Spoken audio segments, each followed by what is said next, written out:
Hey everybody, this is Cameron from Obnoxious and Anonymous, and welcome to the Twin Peaks 2017 Episode 7 Watchalong for There's a Body All Right, written by Mark Frost and David Lynch, directed by David Lynch.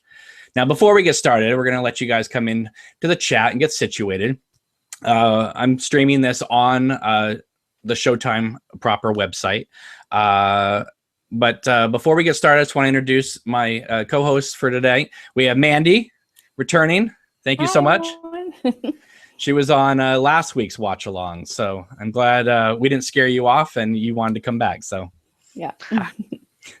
And over here we have Eric. You've seen him numerous times on this channel, and he has started his own YouTube channel that you guys should subscribe to. It's called Plateau TV. Welcome, Eric. Why don't you tell us a little bit about your new channel? Thank you, sir. It is basically just born out of me and one of the other folks from the Sausage Factory, another great channel you should subscribe to if you haven't.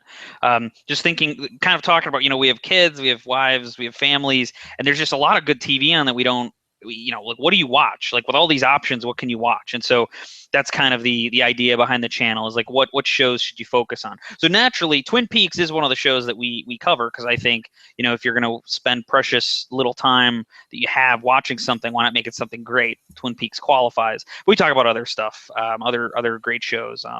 And that's pretty much the show. Each week we tackle Twin Peaks, and we'll probably get into Game of Thrones once it comes out, and some of the other really top shows. But you guys did The Shield and Breaking Bad and Better Call Saul. Well, so yeah, we did sort of. We've discussed we did Justified, we did Breaking Bad, and I actually forget what we did the first show. I think the first show is more of a kind of just a hodgepodge, but I don't even remember my own show at this point. But it's a really good time. And Cameron has guested with us a couple of times, and it's always always a great time. Briefly. I mean, I cameoed in one, and then I came in right at the very end. And we bring in Cameron as the Twin Peaks expert, so that's what that was. You guys know what you're talking about as well. Come on. Yeah. So yeah, give me a subscribe or come check it out. I think it's a fun time, and we do a live chat like this stuff too. So, do you have a regular? You have a regular day? Is it Tuesdays? We have been trying to do Wednesday at 8 o'clock Eastern, 8 p.m. Eastern, so 5 o'clock Pacific. But obviously the videos are up there, and you can check them out, whenever you get a minute. And speaking of subscriptions, come on. If you haven't subscribed to this channel, please do. I'm about 250 subscribers away from hitting the 2,000 mark, which is what I'm aiming for at the end of June. So be sure to give this video a like and share and subscribe. That would be wonderful. Thank you so much if you do. Or if you already have, that's great. Okay, so before we begin the episode, and people are still coming in to the chat and watching us live, thank you very much for taking the time out of your day to do that. There's a couple things we just need to address, or I would like to address at least. One is I was kind of like James Earl Jones in Field of Dreams last night, where he says, "I must be out of my mind." Well, I was so like in a state of dreaminess and hallucination after last night's episode that I completely like messed up under the live lights here, and I made the untrue statement that Josie Packard was killed in Cooper's room. Truman. See, I'm even still messing this up. And I think what it was, because I was addressing the Ben Horn, Ashley Judd scene. And the idea was because Josie had shot Cooper, and that's what Ben Horn was referring to in terms of Cooper being shot in room 315. I just completely spaced that she got shot in Eckert's room down the hall from his room. So I kind of, because it went from Cooper's room to the hallway to Eckhart's room, I kind of somehow my mind just kind of threw it all together. So what I basically meant was Great Northern proper, and especially that area. So I hope you can forgive me for making such a silly remark. So anyway, I was teasing Hal today. I'm like, Hal, you didn't catch me on that until after the episode. Damn it, Hal. What do we pay you for? I know. It's terrible. So anyway, I apologize if I threw anybody off by that statement. I just was. Those initial reaction videos are literally me coming down from the clouds, and sometimes, you just like bah, and you end up saying stuff that, isn't necessarily true. Although we're not trying to say untrue things on these videos at all. So it's the problem. It's the excitement of live video. I mean, that's the fun time. I think the fact that on a live video you get, let's call it 95%. I think it's probably better than that, right? I mean, that's a pretty good average considering some of the garbage that's out there. And there is quite a few new Twin Peaks videos. I'm sure you've seen, like, YouTube every day. I get all these recommendations of new Twin Peaks videos and new channels devoted to the show and to Lynch and everything. It's like, it's exactly what I said what was going to happen. That when the new show came out, the floodgates were going to open and whoosh, So anyway, now there's one more topic we need to discuss before we get into the episode. And the reason why is because it's such a lengthy discussion that to do it over the scene itself in the episode, there's just not enough time in that scene to properly discuss what we need to. And that is the discrepancy with the Laura Palmer diary that occurs in this episode. Now, there are many, many, many layers to this. So just follow me before everyone chimes in. So Hawk tells Frank Truman that these are pages from Laura's diary that he found. Now, last night I was comparing this to the Fire Walk With Me timeline that David Lynch himself has said is very important. But if you go by that timeline, Laura gave the diary after she discovered pages had been ripped out to Harold Smith prior to Annie Blackburn telling her this thing about the good Dales in the lodge, write it in your diary. I was always under the assumption then that Laura, if she did write it down, wrote it down in her other diary, the one that talked about asparagus and had the key and the cocaine residue in, because obviously she had given it to Harold Smith. However, I think where we need to look at it as is Frost, I believe, has negated the Fire Walk With Me continuity in terms of this and brought it back to the TV series continuity, which is that Laura had seen Harold all the way up until the last day of her life, and that he just put the Annie Blackburn, scene in that scenario. Because if you remember in the original series, Donna goes to see Harold Smith with Agent Cooper and Andy, and the neighbor who isn't quite the Tremans, she shows up and says, Harold Smith left this for you. And it's the last page of Laura's diary saying, tonight is the night that I die. And it reveals that Laura and Cooper had the same dream, that they were in the Red Room. So there's that. So Frost may have taken it back to the original TV series continuity, because that would explain that Leland had pulled the pages out before that, and that the Annie thing could fit. The other thing that we have to just figure out is Harold Smith killed himself, presumably, right? He hung himself. Now, there's some people saying maybe Leland killed him and then took more pages out. I don't know, and trashed the house. But his suicide note said the same thing that the Treeman boys said about the I am a lonely soul. So is it possible that the Black Lodge kind of pushed Harold into killing himself like the old people did to Naomi Watts' character in Mulholland Drive? I think that's something that's plausible. That's more likely than Leland doing it, because Leland didn't even know about that diary when it was at Harold's. Because there's a specific scene where they make the comment, the police found Laura's diary, and he's like, yes, I gave it to them. And then she's like, no, she had another one. And Leland Bob is visibly shaken. So the Black Lodge theory holds more water for me. Exactly, because when Hawk says that Leland was brought in at the time of the Jacques Renault murder, that's midway through season 2, and that occurs at the same time that Donna is kind of going over to Harold Smith's house and kind of flirting with him, and Maddie's trying to sneak in and steal the diary. Yeah. But, and I mean, it's right around that time, too, that Harold does kill himself, but Leland, I believe, is... he's he's out, but it doesn't, I don't get the feeling that he went and killed Harold Smith and then went home and killed Maddie. And, I don't get that.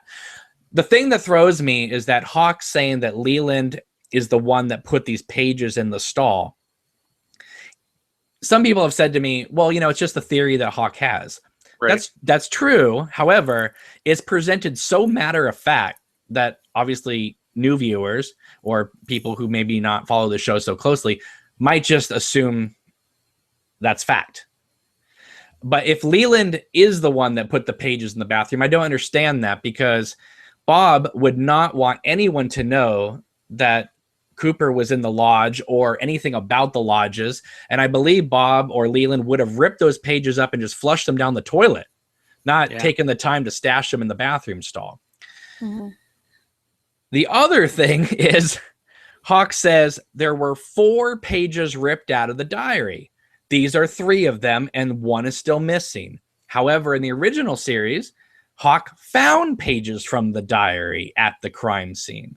Yeah. So are we saying there are now more pages ripped out of the diary? Because he's saying there's only 4. Wait, did he find him at the crime scene or at Glastonbury Grove? No, he found him at the crime scene. That's where he found.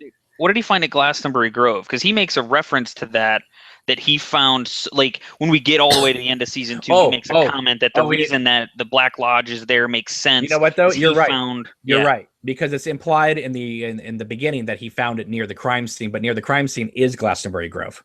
Right. And so it was the towel that he found at the crime scene, and then the pages at Glastonbury Grove. Right. Okay. I think that's it. Yeah. That is.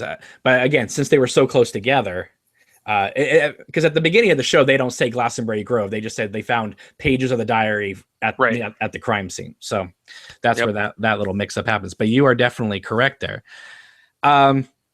So where are we in terms of this? Do we think that it's just complete continuity screw up? Do we think that Frost is just taking it back to the series timeline? Is there a way that we can work the Fire Walk With Me timeline into this? Listen, I know Lynch isn't big on continuity, spontaneity, but Frost is. And so I'm trying to think, I can see him bringing it back, because I've always maintained that people said to me, which continuity do we follow? The series continuity or Fire Walk With Me continuity? I've always said the series continuity, because Fire Walk With Me, again, throws that wrench in there of that James is the one that called Laura, not her dad, which is what they thought. They arrested Ben Horn because they traced the call to Laura's room from his office. Mm-hmm. That's kind of a big thing to just throw out the door and make it James Hurley calling her. So I've always thought that Fire Walk With Me was, like people say, it's the inverse Twin Peaks. Everything that you were assuming happened flipped. It was always like, it was the painting. It was Laura looking at herself in the painting and looking back at us. Everything was inversed from, Chester Desmond CD to Dale Cooper DC, from the homecoming picture at her house being the one at the school being the one at her house. There were so many things just flipped all around, not just the fact that Deer Meadow was the flip opposite from Twin Peaks. So I'm going to assume moving forward that the series continuity is, because if you go by the series continuity, then that does make sense why Leland would have those pages. But I can't believe that Leland would let those pages just be what they are. I'm sure Bob went through them, and there was a reason why he ripped them out of the diary. Yeah. The other thing is that maybe they're not from the diary. Maybe Hawk is just saying they look like they're from the diary, but Laura just scribbled them on some other paper and someone else put them in the stall. I don't know. I mean, it's a lot to think about. Maybe they'll never cover this again, but I'm just saying, as Twin Peaks hardcore fans, where are we in terms of this continuity, and how do we come to terms with it? Because I see it's plaguing a lot of people. Yeah. Let's start with you, Well, Eric, or Mandy. yeah, go ahead, whoever wants to go. I was just going to say that I think, well, first off, I mean, we very clearly that there is a discrepancy here. I lean in your direction to follow the series continuity, but what I think is perhaps happening is that Mark Frost is savvy enough to know the series and the movie do not line up, and so I would guess that this is probably not going to come up again, and he will always just hide behind the fact that Hawk is kind of, he's proposing a theory, he's proposing an idea of what, where these came from, and he can always hide behind the fact it's like, well, that's just what Hawk thinks happened. I mean, Hawk doesn't have all the information that us viewers have, and he's probably going to leave it at that. And I think I'm okay with that, I suppose. It's odd. I don't know that I'm like a continuity hound about some things. I really am, but for some reason with Twin Peaks, I'm willing to kind of let that be stretched. Well, someone in the comments is like, "Well, Norma's hair is different than Fire Walk with Me. How come you're not?" Right. Listen, there's that continuity, which is what can you? I mean, Audrey's hair in the pilot doesn't match Audrey in the rest of the series, for goodness' sake. Right. But I don't have a problem with that continuity. But I do expect it to be plot continuity in terms of like telling me when people had certain objects. Right. Well, that's why I think by having Hawk just kind of advance a theory, it can stand as, well, that's Hawk's version of kind of deducing where these could have come from based on what he experienced and his role in the case. We, the viewer, know what we saw in the movie, we know what we saw on the show. And I just, again, I think trying to pin these guys down, even because again, I know Mark Frost is more continuity hound than Lynch is, but I think focusing on this too much is just going to give us a migraine. And that's not me dismissing you. You're 100% spot on. I think this is, again, it clearly doesn't line up, but I'm not sure that it's going to get.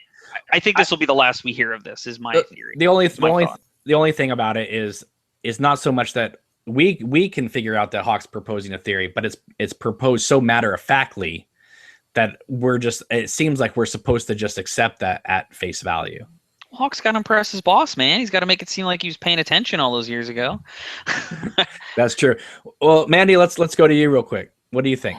Yeah, same thing. I mean, I think we should go with what the series is doing, and the idea, I don't know why they would have said that Leland was the one that put that there, or why Hawk's theory is that Leland put the pages there, because it really doesn't make sense. It doesn't follow through. It's too far off of what we've already seen before, with Philip Gerard being in the bathroom and things like that. So yeah, I hope too that they just kind of move on, just focus on the actual words, and then just go forward, because I don't want to deal with this, AB negative thing again and stuff. So also the fact is, I mean, we know that Bob wants to get caught with the finger, I mean, the letters under the fingernail and all that, but Bob isn't going to just flat out just leave some diary entries that says something about the Black Lodge and Cooper's in there and all that, especially if he wants to roam the earth as the doppelganger. I don't think he'd want to like clue them into any of their plans. So anyway, I just think that as fans, we should just kind of keep an open mind, but I think there's ways to work it in, even if it is stretching it a little bit in the plot. The fact is, if the Black Lodge did kind of push Harold into killing himself, then that might explain why the house was destroyed, or there might be some element there, why his suicide note matched up with the Treeman boy and all that. So, I mean, because according to Fire Walk with Me, Laura never went back to Harold Smith. Even in the screenplay, she doesn't go back to Harold, because she says, I don't know when I can come back, maybe never. Right. In the film. So I can't see in the movie timeline that she would just come back to Harold Smith and say, I'm back. I'm here to write one last diary entry. Hold on. One last thing. I just want to fit this in if I could.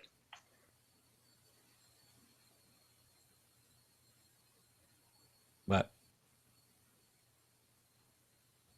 Oh, sorry. Was there a skip? No, I don't. We don't hear anything because you got your headphones on.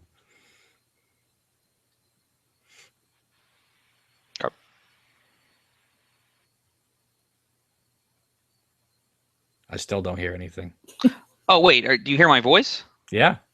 Oh, no, Cameron, sorry. I was joking with you, man. I was saying, like, oh, no, hold on. Like, let me just slip one more entry. I wasn't saying hold on to this debate. I'm sorry. There was a moment of confusion there. You had everybody joining in with you. Everybody in the chat on pins and needles waiting for you to say something.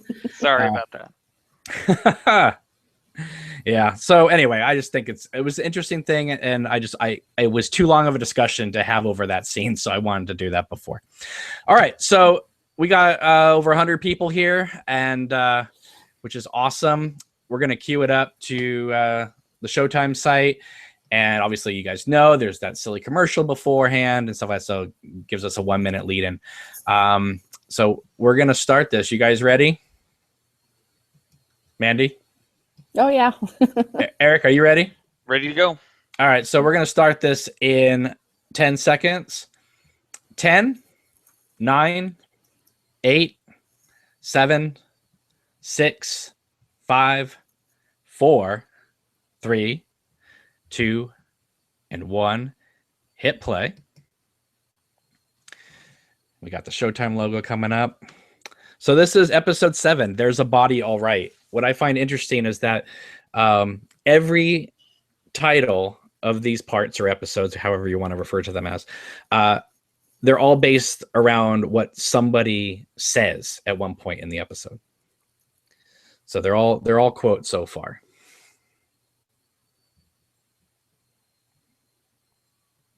I'll just add in 2 cents about Harold Smith, that if I love that theory that the Black Lodge could have had something to do with his death or his suicide, but I would love to see him wandering around the Black Lodge somewhere. I would love that. I agree. I wish that they had brought Lenny Von Dohlen back because he's amazing. Is he in that cast list or no? No. Now you know you're in trouble when the Rancho Rosa sign shows up all in red in this episode. And here comes the easiest money that Cheryl Lee has ever made in her life. Yeah. This picture of Laura Palmer is why she's credited at the end of every episode. I gotta say, I mean, I adore these opening credits. I love these like drone shots of your area, Eric. It's beautiful. It's I mean, it really captures it in a way that only David Lynch can. I think, and I love the fact that they're using the original, font for the titles, which is really funny because they use the original Twin Peaks font for these titles, but then they use the Fire Walk With Me font for all the other titles in the show, like whenever they say a city or that type of thing. So it's it's definitely a merging of both worlds. And I love the fact that we have to talk about the titles that they showed tonight too at the prison, because they're very different. All right. Well, we will discuss that when we get there. The only thing I miss is the fact that the episodes don't end anymore with the executive producers, Mark Frost and David Lynch. I always loved the way that ended in the original series. Okay. So the episode kind of starts matter-of-factly with Jerry Horn in the woods. And there's already been a lot made of Jerry Horn and Ben Horn are 2 versions of David Letterman. Have you seen that? That no. Jerry Horn is David Letterman now, and Ben Horn is David Letterman, before he retired and became a mountain-looking man. Oh, jeez. That's funny. That is interesting. Now, so Jerry says in the scene that someone stole my car. Are we led to believe then that Richard Horn stole his car? Because obviously he's a Horn. Andy's looking for the truck. Obviously, I know it was involved in a hit and run, but is this what we're made to feel? I originally thought that, but I wasn't sure if they were making that. I thought it was literally just Jerry got, bombed out of his mind and got himself lost in the forest. I do like the fact that he says someone stole my car, and then later in the episode we're dealing with someone stole Dougie's car. Right. And then obviously when he says, I don't know where I am, it automatically made me think of that line that Laura Elena Herring says in Mulholland Drive, I don't know who I am. And there's a lot of callbacks to Lynch's work in this episode, which I'll get into. But this is a very strange way to begin the episode. I think I was high. laughing out loud when I watched this the first time. I thought this was hilarious. Yeah. And the fact that he's screaming it into an iPhone. Yeah. Yeah, it's so bizarre. I saw someone online afraid that Jerry was going to get eaten by a bear in this scene, and I was like, I don't think this is the Revenant, but sure, we could go there. Ben is so tolerant of his brother. Yeah. And here's the Twin Peaks drag race place, the sheriff's station, which is now a drag school, a racing school, right? Dirtfish. Okay. Now here's the scene we're talking about. Now we've already discussed the diary. Now these pages again do not look like they were ripped out in fury by Bob. They look like, they look like just it. See, this is the thing that makes me think this isn't Laura's diary, because that's a different paper. That's like a notepad paper, right? But one thing I want to talk about in this scene is how awesome Robert Forster is in this part. Like I said last night, I feel like if he was playing Harry Truman, we would be okay with it. We'd accept it, but we'd be comparing and contrasting him all the time with Michael Onking. The fact that he's playing the brother allows us to just accept him as his own character. And that's a wonderful, wonderful thing. There's so much about just this exchange between them, though. And you guys talked about this a little bit last night about how Frank has either been debriefed on this or he just accepts that Hawk knows what he's talking about. Because, I mean, Hawk specifically says that, Annie Blackburn was a girl who went into that place, meaning the lodge, which if you just think about what the concept of that means, Frank just accepts that, and right. I found that really interesting. I believe that he was debriefed because he's not, well, explain to me about this again, Hawk. He understands what he's being told. Yeah. And I think that Harry probably said, if you're going to take over, you should know about the darkness in the woods. Well, and again, I'm just going from Mark Frost's book, which may not really be canon. We don't know, but wasn't Frank Truman also one of the Bookhouse Boys? I thought that was established in that. I believe, well, he is mentioned in the book. So arguably, he would already have some of this background just from that, maybe. Right. Maybe that's why there was some hostility between him and Wally Brando. Maybe he kicked him out of the Bookhouse Boys. He should have been kicked out of the Bookhouse Boys.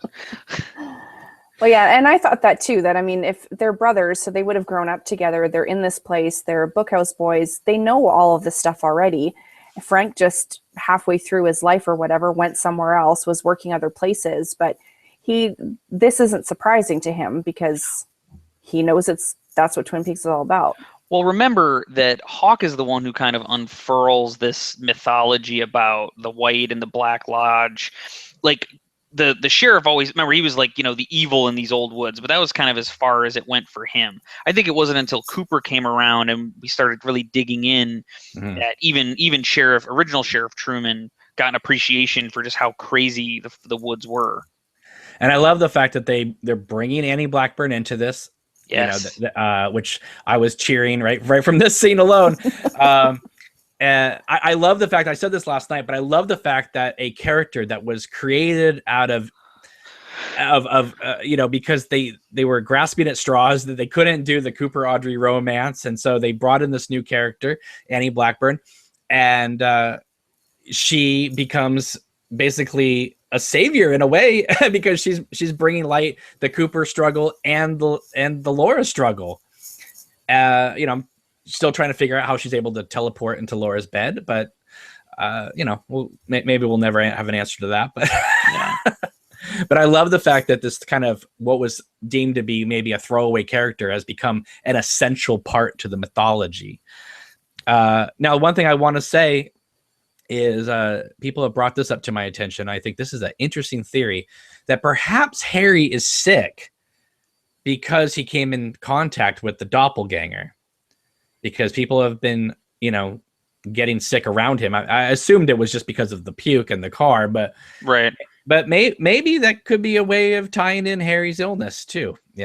Why wouldn't Doc Haywood be sick? Well, see, that's right. I understand. I'm throwing a theory out there, Eric, that people are saying. I kind of saw this scene more as for a brief second when he had to ask someone to put him on the phone, I wondered if maybe he was in some sort of mental institution. that he was battling like a mental illness instead. So, okay, so we've switched over to the other scene. Now, is that not Richard's truck right there? Yeah, it is. Okay. Yeah. Now, so Andy is interrogating this guy, you know, about the truck. I don't understand. Like I said last night, I don't understand why Andy doesn't just have the truck towed. Yeah.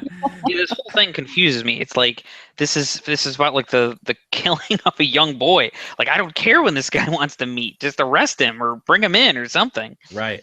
Now, this has also been brought up to me. We don't see it quite as much in this scene, but we'll see it in the next Andy scene.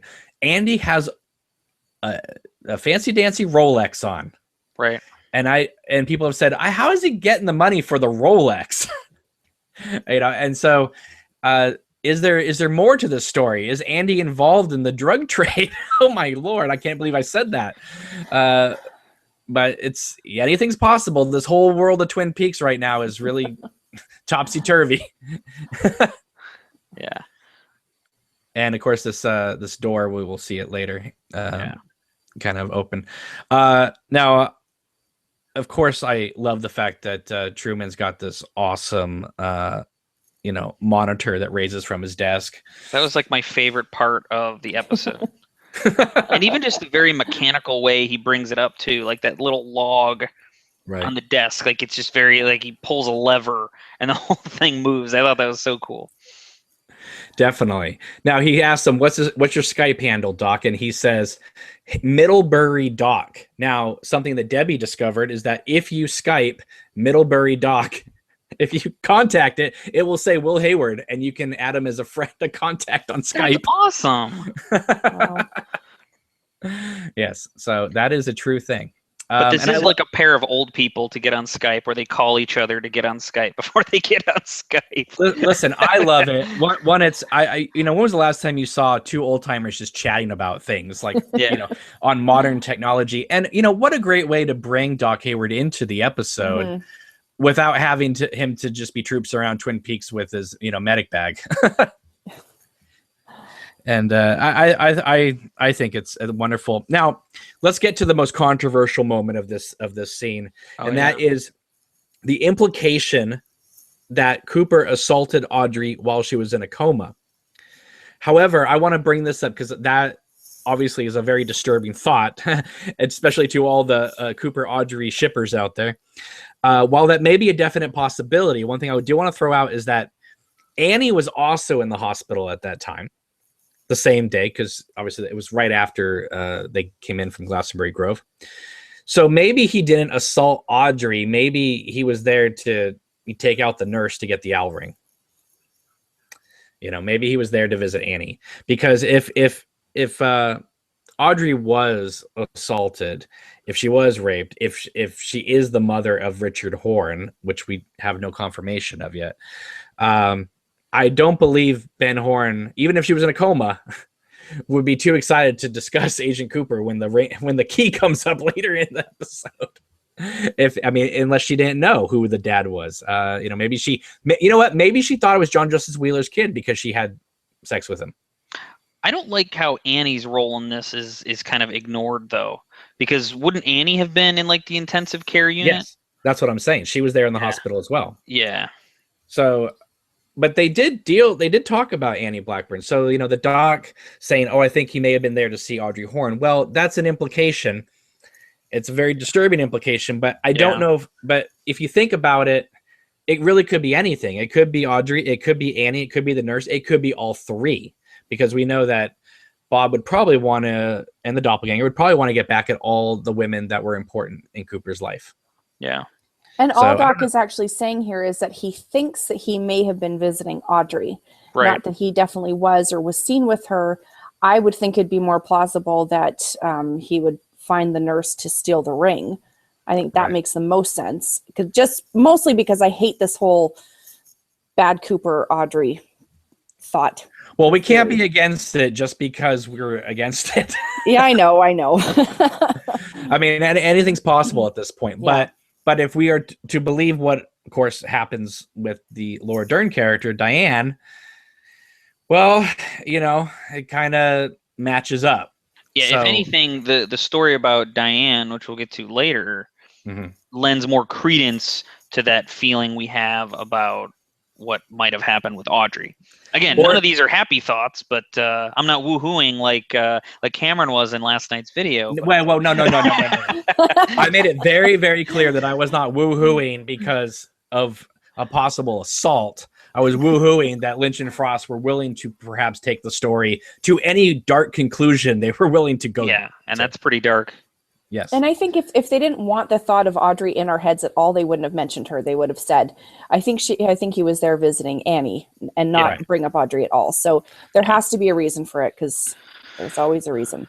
And the good news is that the fact they haven't said that Annie was found murdered, or you would think that kind of detail would have come out. The fact they didn't say that hopefully bodes well for what happened to her. Well, also Hawk doesn't say, Annie Blackburn, she later died. Right. Right. So we have that going for us. So Lieutenant Cindy Knox comes here to look at the body. The coroner says the body is, late 40s, which matches up with Don Davis when the original series was on. That's how old he was. He was in his late 40s.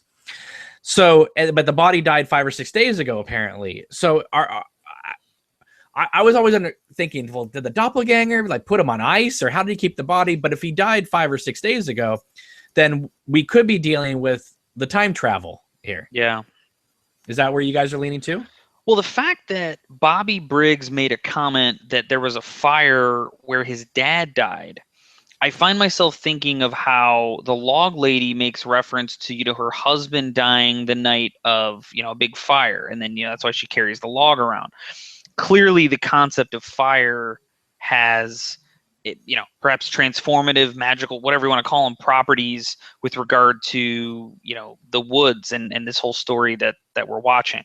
That was my thought, is that maybe the fire was something the doppelganger did, or maybe Major Briggs himself did it. I'm not sure. That's sort of where my mind went. Mm-hmm. So we get this awesome kind of Mulholland Drive moment here with that guy that was in the jail cell. I'm waiting for him to appear on mine. I might be a minute or two behind or ahead of you. No, he's not here yet. He's not here yet. I'm kind of leading up to it. He's going to come walking down. Now, of course, we hear the electricity crackling when he's coming down the hallway. Now, Hal threw out an interesting theory that perhaps this is the log lady's husband. Other people have said that this could be Philip Jeffries, and someone else suggested that this could be the guy that maybe switched out with Major Briggs, and he's the one that died in the fire. But those are Major Briggs' prints. No, but on the body they found from the fire. Oh, I see. Okay, I see what you mean. Okay. And this guy here too. This guy is different than the guy that was in the jail. It has to be, because he's a little bit frumpier. He's a little bit rounder. He doesn't look the same. So I'm wondering, how many of these Ashmen are there?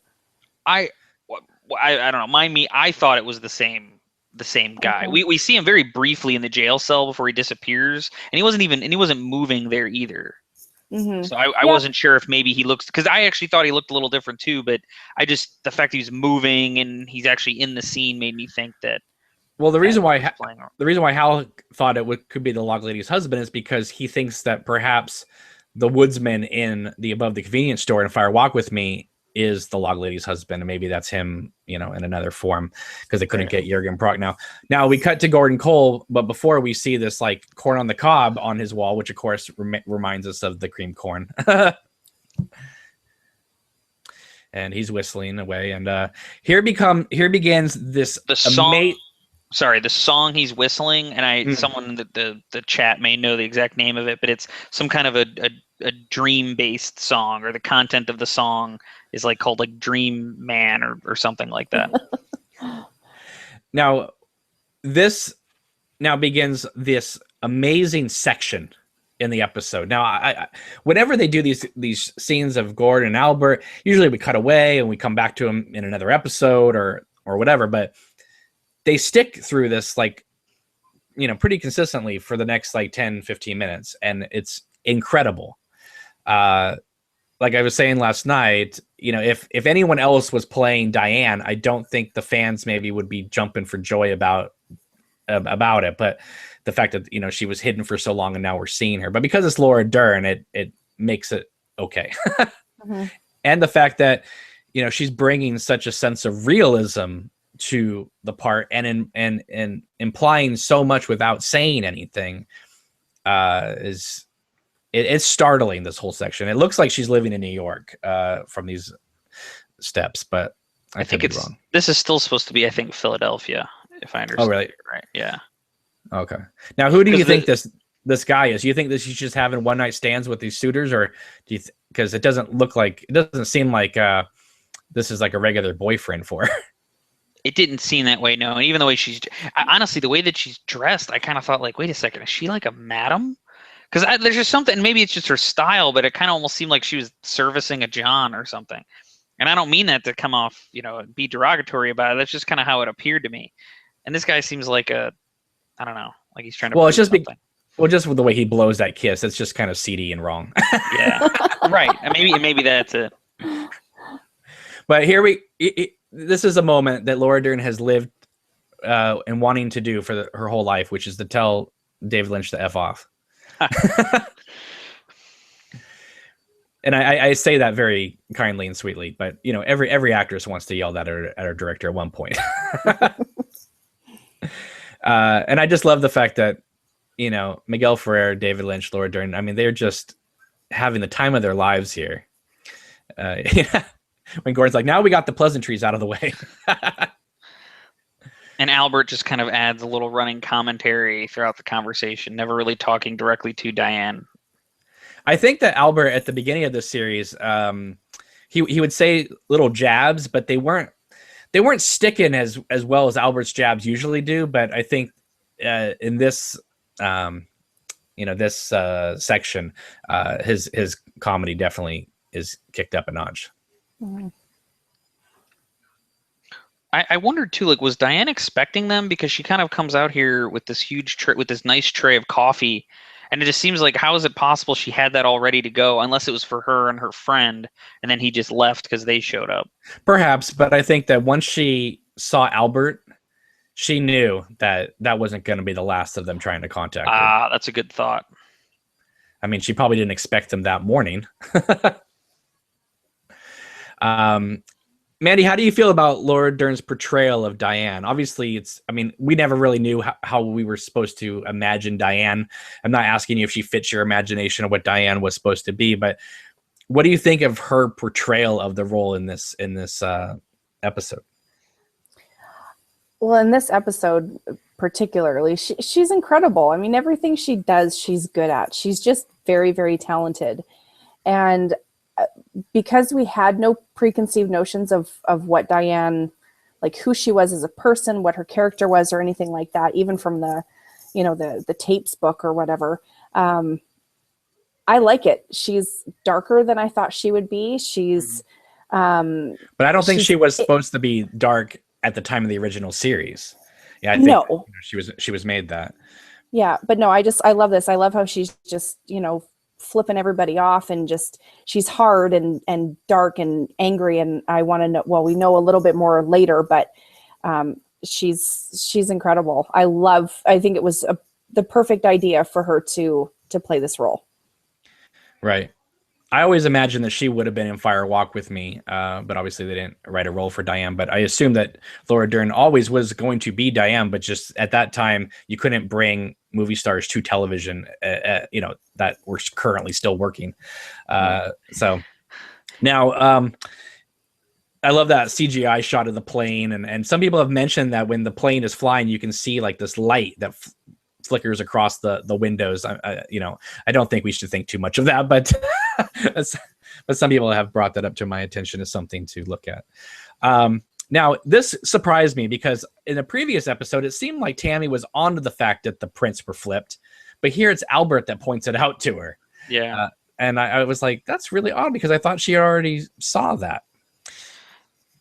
Maybe it's just that she spotted it looked strange, and then Albert's explaining it like to the audience, right? Like pure just narrative, movie narrative stuff. Right. This is the Chet describing Sam Stanley what Lil's message means. Yeah. And yeah, because this continues with Gordon, laying out the fingers about the, it's very, very good to see you again, old friend. And I thought this was kind of a cool thing, the fact that he messed up on the word that is the spiritual finger. Right. People, was it you who pointed it out? Somebody pointed out online already that the house with the picture of Cooper, it was Scarface's house. Is that what it was? I don't know about that. I do know that it is kind of a bad Photoshop picture, but there's been bad Photoshop pictures throughout this whole series. I mean, look at the picture that hangs behind Lucy's desk of Andy, Lucy, and Wally Brando. Oh my goodness. It's horrible, but it's hilarious. How was that picture taken too, by the way? Like, someone standing right in front of him and took the picture. Yeah, that doesn't look like security camera footage. Okay, so what about this prison name? It says that they're in Sioux City, which is in Iowa, right? Right, because he crossed the state line with the gun. But they've already talked about how the prison is in South Dakota. Interesting. So why would they title say Sioux City, Iowa? I thought Sioux City was in South Dakota. It's not?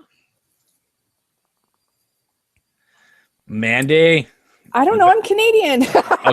Okay, that's your excuse. Okay, let's talk about the stand-up and applause moment where she tells Christabel to go F herself. Oh, that was amazing. I clapped. I was so happy. Now, here's the thing. It's applause-worthy, but I'm not sure that they really wanted that to be an applause-worthy line. She's so annoying. I know, but Tammy Preston has been built up in the press as being the next Agent Cooper, and here they just tore down the next Agent Cooper. Wait, Sioux Falls is in South Dakota, but it's right on the border with Iowa. Sorry. Okay.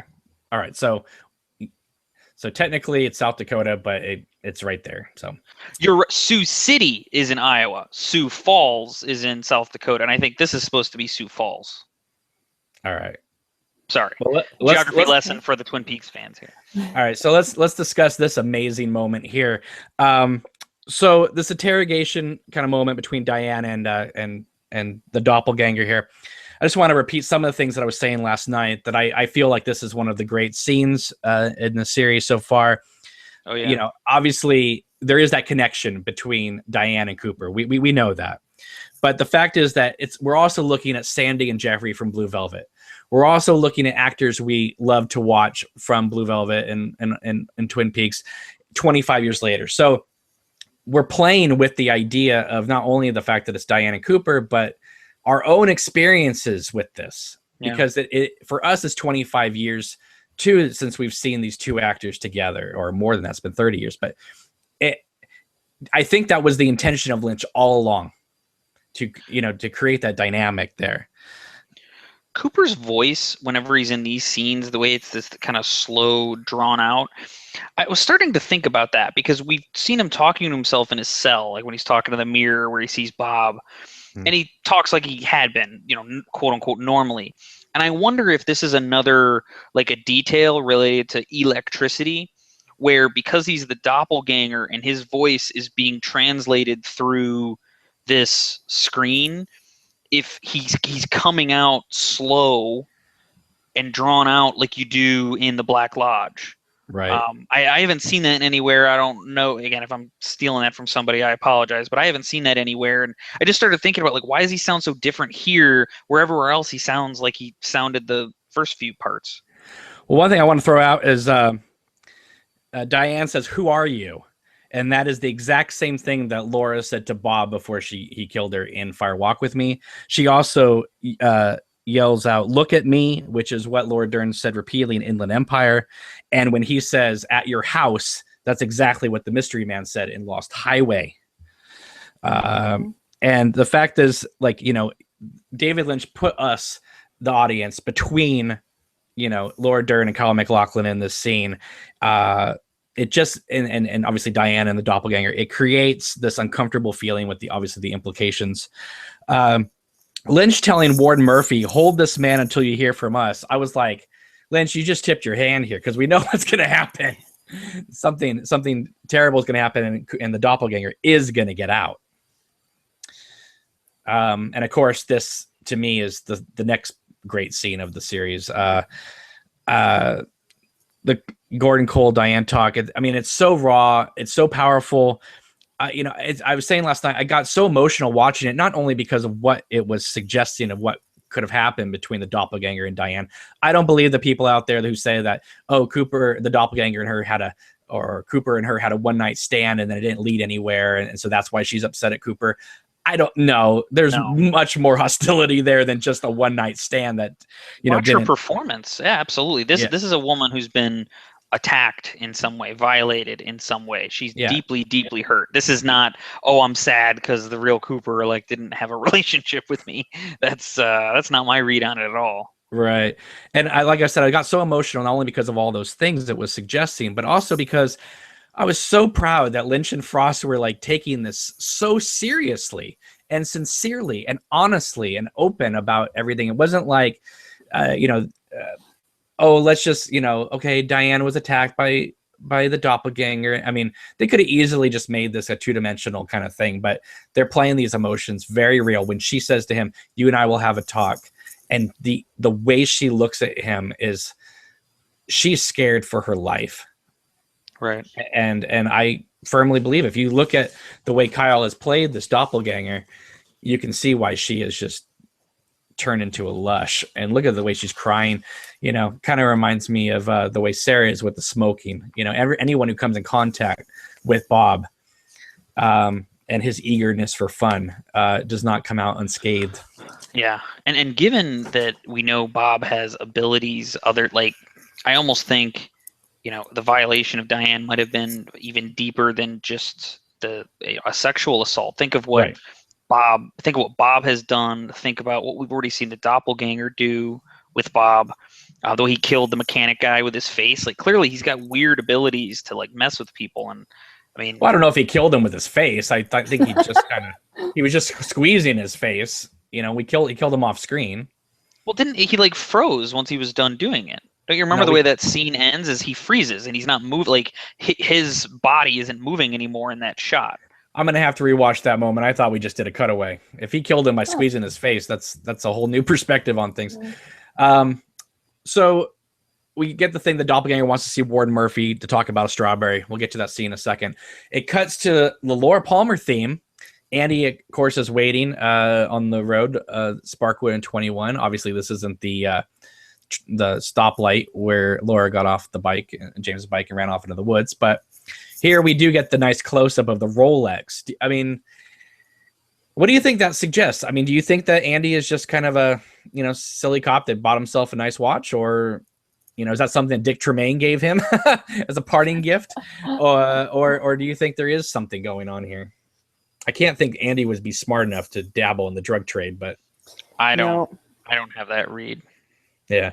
But I do like the cutaway to the open door, suggesting that this guy that he was waiting for, something really bad happened to him. Maybe Richard Horne took him out, maybe not. I don't know. So then we get to the doppelganger coming to see Ward Murphy. I love the fact that, again, we're dealing with truth here, and the warden just, doesn't just let him sit in a chair. He pulls out a gun on him. And holds on, because obviously he's scared to death of this guy. I mean, he managed with one phone call to shut down an entire prison. Yeah. And he indicates to him that Warden Murphy only has one dog leg, and the other three legs were mailed, sort of like the silver dollars in Wild at Heart, to other people. And if anything happens to him, those other people are going to come call in. And something tells me if I see Jennifer Jason Leigh just getting out of a car and going just crazy batshit on somebody, I will be just jumping for joy again. I would seriously hope she hasn't been wasted in just that very brief scene we saw. Yeah. Well, let's be honest here. Okay, she's an immensely talented actress, and she did a great job in that scene, so it's not wasted, but I would like to see more of her character, especially since the doppelganger says, I need you to meet me at this, right. Down the road a little bit. So, well, again, wasted is maybe the wrong term, but I mean, it's a 45-second scene and then it ends. We don't really get much from her character other than that. It's a nice introduction. Yeah, but it's but it is the kind of quintessential, whatever that word is, Jennifer Jason Leigh scene of debauchery and and horribleness that that she's known for. Last exit to Brooklyn and those kind of movies. So, and of course, here we have the doppelganger bringing up something that I've been mentioning for weeks now, that he wants Ray out of the prison too. And a lot of people, I've seen a lot of YouTube videos that go, who's Ray? I don't even know who Ray is, because they completely forgot the fact that Ray was in the first 2 episodes, and he got sent to this prison because he was transporting guns across state lines. And that's why the doppelganger is here. Yes, he's here because of the car accident as well, but but he was planning to be captured anyway. Or he was planning to bust into this prison and get Ray out. He was gonna do something at this prison. Mm-hmm. Right. But I think because there's been so many new characters introduced in this series, I can see how, newbies can be thrown by it. Yeah. I mean, his whole point for getting Ray is because Ray was trying to kill him, and Ray was working with someone else to do that. And so I think he's trying to figure out who that is. No, well, there's that. But there's also the fact that Ray has the coordinates from presumably Betty Briggs. Right. So there's and that's why at the end of the episode, we'll see why the doppelganger chose to sit in the passenger side of the car, because he asked the warden to put a present in there for him, and that's why he has Ray drive, so he can obviously shoot him, or maybe maybe there's an ice pick in there as well. I don't know.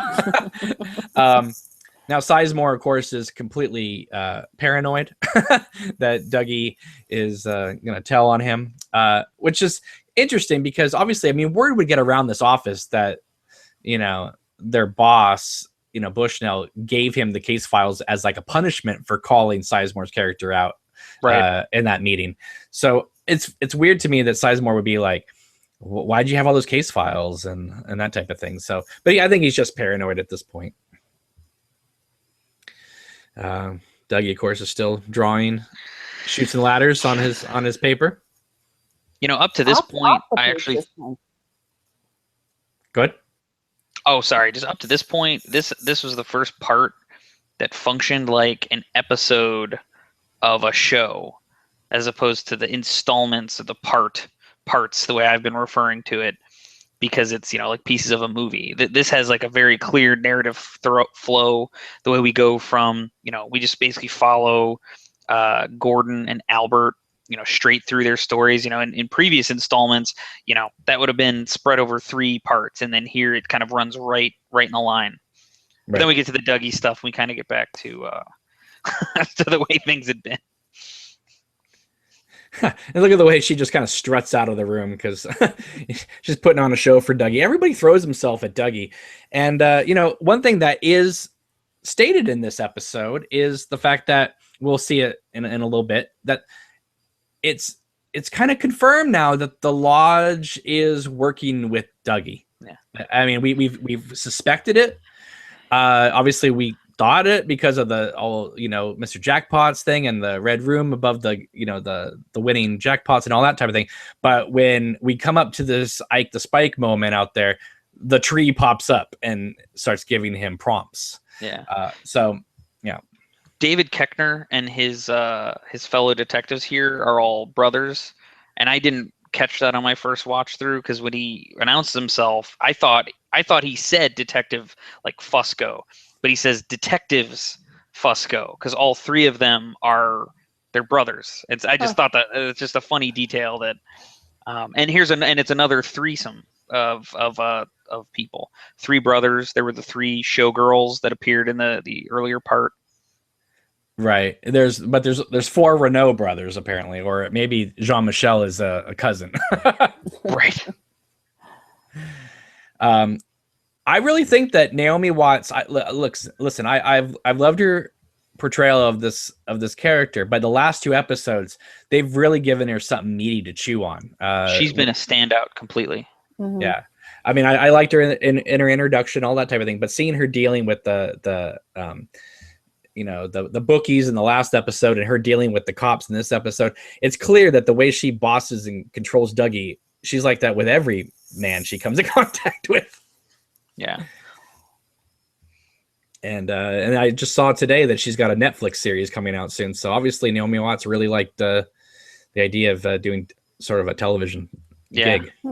So there's something about her character that reminds me a lot of Vera Farmiga's role as Norma Bates on Bates Motel.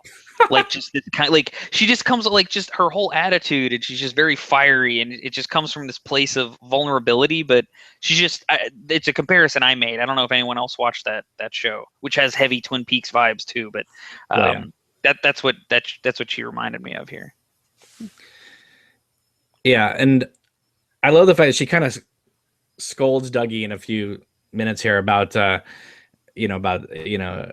you were gambling, you wasted this money, we could have got you a nice car with it. It's and meanwhile, I mean, she's got $400,000 on her. Yeah. But that money is reserved for her and Sonny Jim's future.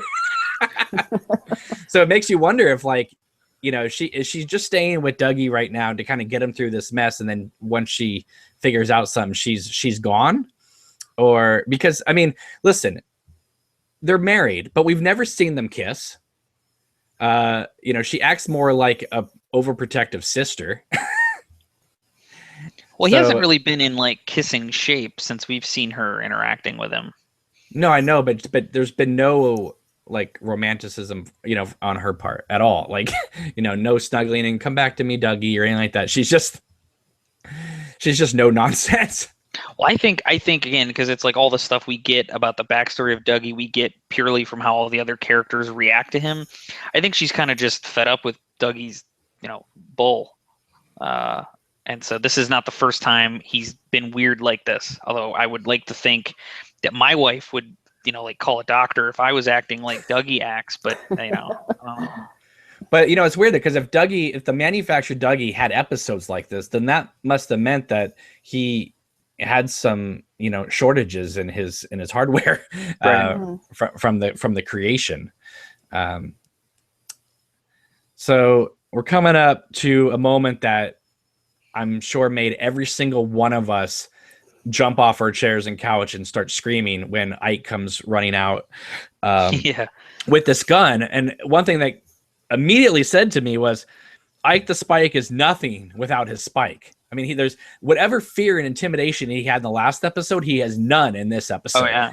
Except the fact that he just comes running out to, kill Dougie in front of all these red balloons. Right. And then, it's so weird. It's like, why?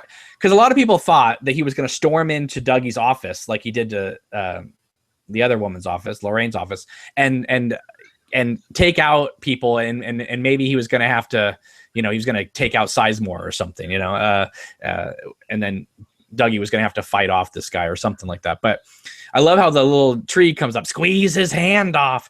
And I was so jumping out of excitement at this moment. I thought it was saying chop his hand off or take out his hand.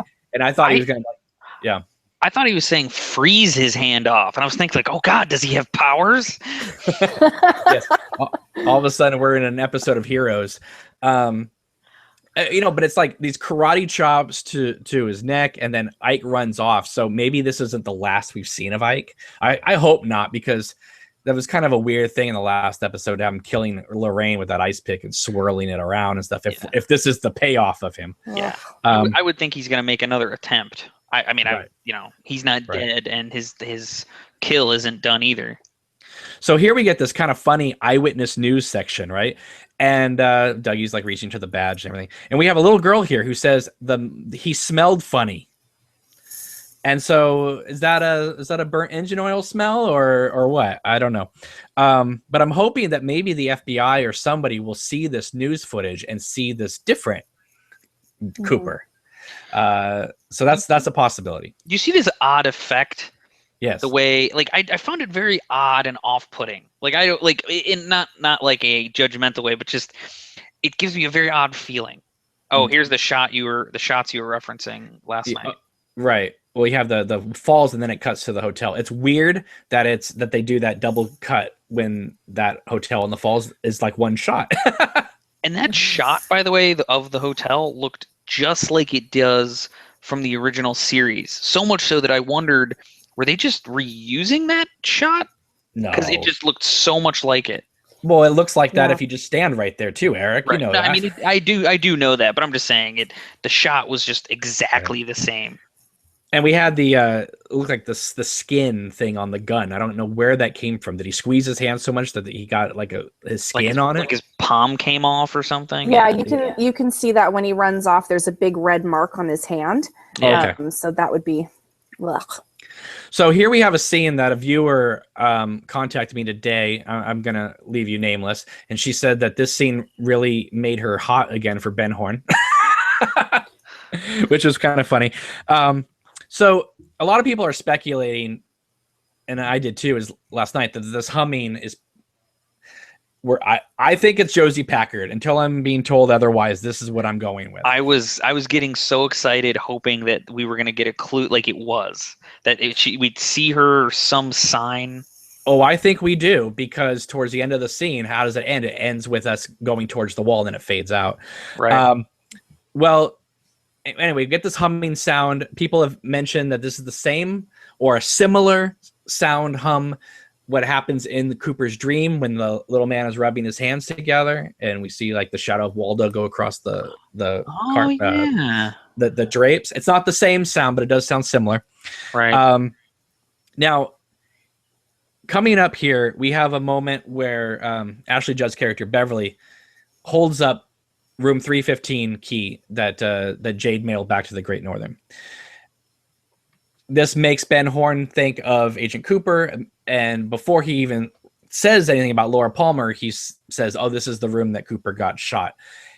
And that's what made me go, okay, this probably is Josie Packard, because who shot Cooper at his room was Josie Packard. Right.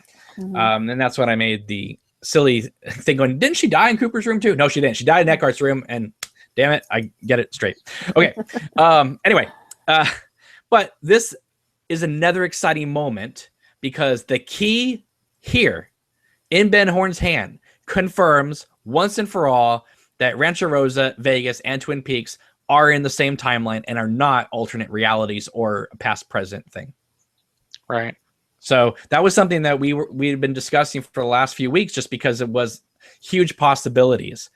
But now it is confirmed that it is the same reality. Although I will maintain that there is something weird going on, not only in Twin Peaks, but Rancho Rosa, and not just the standard Twin Peaks Rancho Rosa stuff. I think there's something really weird going on. And how doesn't Ashley Judd's character know about Laura Palmer? It kind of seems like everybody knows about Laura Palmer. Is she new in town? I think we almost get like some bit of her backstory just by her not knowing that. Well, I mean, there's murders that happen in every town that, and it's, I don't think, I mean, the way this town has kind of moved on without moving on, but still has moved on. Maybe it's something they just, don't bring up very much. Yeah. But, when he says, oh, that's a long story, and, yeah, it's a long story. Why don't you tell her, I don't think she'd be so attracted to you if you said you bedded your, your lawyer's daughter. Yeah, it's better I say as little about that story as possible. And I owned a brothel in Canada. And let's see what other things could turn Ashley Judd on. But I have to say, I agree with everybody. Ashley Judd is still amazing looking. And the way she's like, good night, Ben. There is definitely something going on there, or something about to go on. I do wish we'd see a little bit more life in the Great Northern. There was always stuff we saw in the Great Northern in the original. There was like sailors. There was weird stuff going on. It seemed almost dead. And I'm wondering if Jerry's comment about the hotel business in the first part is supposed to be indicative of that, like, it's not doing so well anymore. Well, you want me to be realistic? This is all filmed on the real locations. Yeah. And that what you're talking about, the inside of the Great Northern, were all sets. Right. So maybe they just didn't build the sets. So we're just stuck in Ben Horn's office all the time. Right. But anyway, so we go into the wall and it fades out. So it's another, in my opinion, another Josie Packard reference. Yeah. So maybe Joan Chen's letter that kind of got leaked out there, maybe that was just kind of tipping, a little bit of extra goodness our way, to let us know that maybe she would show up in the series here. But yeah, I mean, if Ben Horn is referring to Agent Cooper, that must mean, okay, if the implication is true that the doppelganger did assault Audrey in her coma, then obviously she's not going to remember he did it. She's probably going to assume if she's pregnant, it was John Justice Wheeler's kid, because obviously if she knew that Cooper or the doppelganger assaulted her. I don't think Ben Horn would be like, Cooper, yeah, Right. wasn't he the one that impregnated my daughter and ran off? Right. Now, a lot of people thought that this reveal was going to be Michael Onkeen, that her husband was going to. I did a double take because just the way the guy's all, he's got cords and he's, in big heavy clothes and he's bald. I wondered for a second, like, wait a second, is that him? But yeah, clearly it's not. It's not, but I understand why you would say that, because who the heck looks at Jerry Horn in this new series and thinks that's David Patrick Kelly? Right. The first time I saw him, I mean, in that episode where they're watching Dr. Jacoby's, vlogcast or whatever like that, I thought he was just some homeless man in the woods. So, but yeah, this is an interesting thing because obviously this guy is, obviously he's sick. He's a little bit jealous because he knows that his wife deserves better at this moment and he can't give it to her. But I also think there's a little bit of play here because Ben Horn's reputation is wide and goes far. And I'm sure he's aware of how much of a womanizer he is. And I think Ashley Judd is feeling that guilt that when she's in the situation, and two, she may have to do things with Ben Horn to secure them some money that they used to have that they no longer have. Oh, Cameron, look, it's the Bang Bang Bar. Oh, let's not even go there. Because in this amazing long Lynchian moment with the sweeping, a lot of people have said that this scene is brilliant because it kind of is a symbol of the whole episode, that this is all the strands of the plot being swept together as to one thing. I say that jokingly, but it's kind of true. But I was watching this that too. But I was watching the scene last night, and there's the phone in front of Jean-Michel, and I kept thinking of that scene in Fire Walk with Me when Bobby Briggs calls Jacques at the Roadhouse, and I kept thinking, please, please, please, don't let it go to credits. Let the phone ring and let him answer the phone. Roadhouse. I was just hoping, please give me that, just so that, or answer it and say Bang Bang Bar. I don't care. Just give me an answer. Oh, and they gave me an answer twice, in fact. So it's now again confirmed once and for all. It is the Roadhouse, even if the Bang Bang Bar is, the thing is though, is that I saw someone online I totally agree with. It's the Roadhouse. It's always been the Roadhouse, but the sign is just a gun that says Bang Bang, and it's just bar. So it's not the Bang Bang Bar, right? It's just a sign out there that just says bar. So it's the Roadhouse Bar, and they have a sign out there with the light that says Bang Bang. But, anyway, it's now confirmed. It's Roadhouse. It always was the Roadhouse, and this is the last thing I'm going to say about it, because Lynch and Frost put their flag in the dirt and said it's the Roadhouse. So thank you. I just found it so funny, Eric, that there was so much pushback on that whole thing. I never understood why people were giving you so much pushback. It was never referred to as anything else.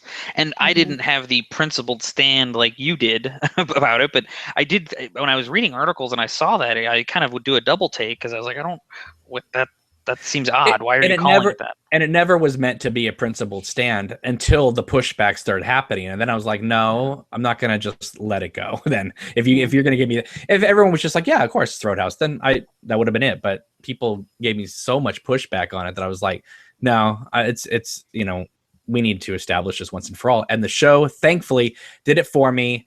And after, didn't matter if I showed the Fire Walk with Me script or what, there was always that pushback. So now once again, they've confirmed it. So let's get to this. This is more important. The fact that the Roadhouse, I can't believe that after 25 years, they haven't shut this place down, because they're still trafficking in underage girls as prostitutes. And a pretty big story point revealed too, that the Renaults are the ones who own the Roadhouse, which was never, again, the Roadhouse was always just a location. Originally, we didn't know who owned it or whatever. It just was there. To hear that confirmed, it helps give you, I think, a little bit of visibility, and for into even what you're saying, that like, how is it this has been going on for so long? Well, it's like if they own it, I guess they've been able to cloak what they're doing as the owners, or you would think that would actually draw more attention, since every Renault we've ever run into is a criminal of some kind. Well, not only that, but the fact is, they said in the original series that this is where Jacques tended bar. Right. Not this is the establishment the Renault brothers own.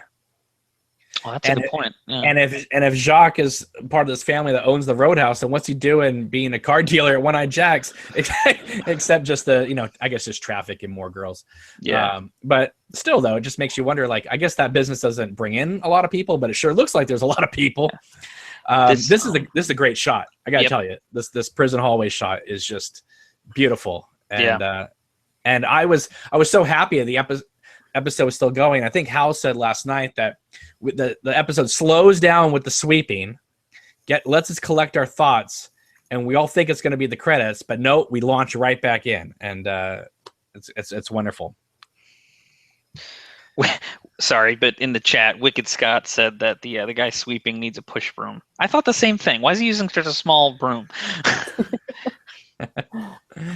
Well, someone else said, well, this is the 7th episode and the Roadhouse was closed. Could it be closed because it was Sunday? And I was like, no, because obviously it was open because he's sweeping up stuff. Yeah. Anyway, so here's Ray making his appearance from the first 2 episodes. Yeah. And I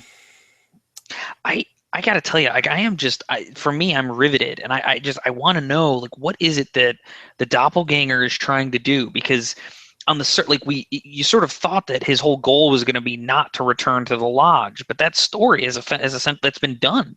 Like, he already avoided it. So, like, what is he after? Like, to me, that's just such a compelling question, because he's such a dark and seedy guy, Right. Mm-hmm. Well, especially if what he did to Audrey and Diane is true. Yeah. But so I'm getting nervous by all those Showtime promos that show, Cooper in the black suit in the car looking paranoid. I looked at those before the series started, and I said, oh, that's got to be the doppelganger. Well, now I'm convinced that the doppelganger is going to play the Cooper role and go back to Twin Peaks and cause some crap. Right. So Warren Murphy obviously is up to no good. Doppelganger's in the passenger seat, so he's able to access the gun. Then we get this. Does it fade out here? Yeah, fades out, and we get this shot of the trees. And if you listen very carefully on the soundtrack, you will hear the phonograph skipping, the same sound that the giant played for Cooper at the beginning of this whole series. Huh. So that's something to keep in mind. Now, and then after this, we're going to go to the Double R Diner. Now, important. Look at the people sitting at the bar. Look at the people sitting at the table, right? And this guy runs in and asks for Bing. All of a sudden, Norma looks up. It cuts. Everyone's different now. Every single person is different at the bar and at the table. So bizarre. Like I said, look, Shelley turns around and looks around like, okay, everyone's different now.